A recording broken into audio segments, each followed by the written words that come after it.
কথা আজকের পর্বের শুরুতে চিত্রার ঘরে পবিত্র ফোঁটা দেওয়া নিয়ে চিত্রা অশান্তি সৃষ্টি করলে কথা চিত্রাকে কথা শুনিয়ে দেয়। পাশ থেকে রেনুও চিত্রাকে কথা শোনাতে ছাড়ে না।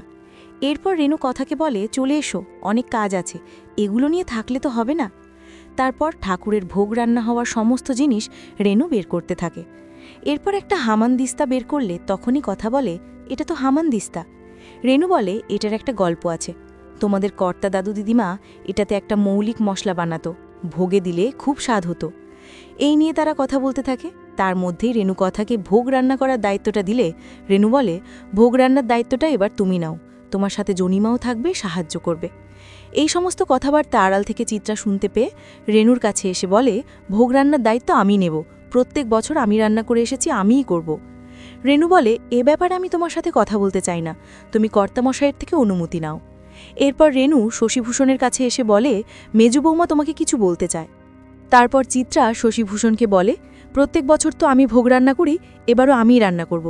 শশীভূষণ বলে, গুঁড়োবাড়ির ভোগ রান্নায় অনেক বিধিনিষেধ আছে, তোমার কীর্তিকলাপ জানার পর ভোগ রান্নার দায়িত্ব তোমাকে দিই কেমন করে।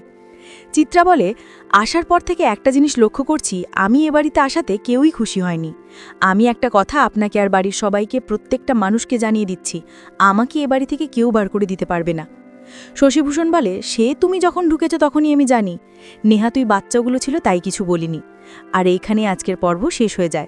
তো বন্ধুরা, এই ছিল আজকের পর্বের রিভিউ। আশা করব তোমাদের খুব ভালো লেগেছে। পর্ব ভালো লেগে থাকলে লাইক কমেন্ট করবে, আর আমাদের সাথে থাকতে আমাদের পেজ ও চ্যানেলকে ফলো ও সাবস্ক্রাইব করতে ভুলবে না। দেখা হচ্ছে আগামীকালকের পর্বে। টাটা।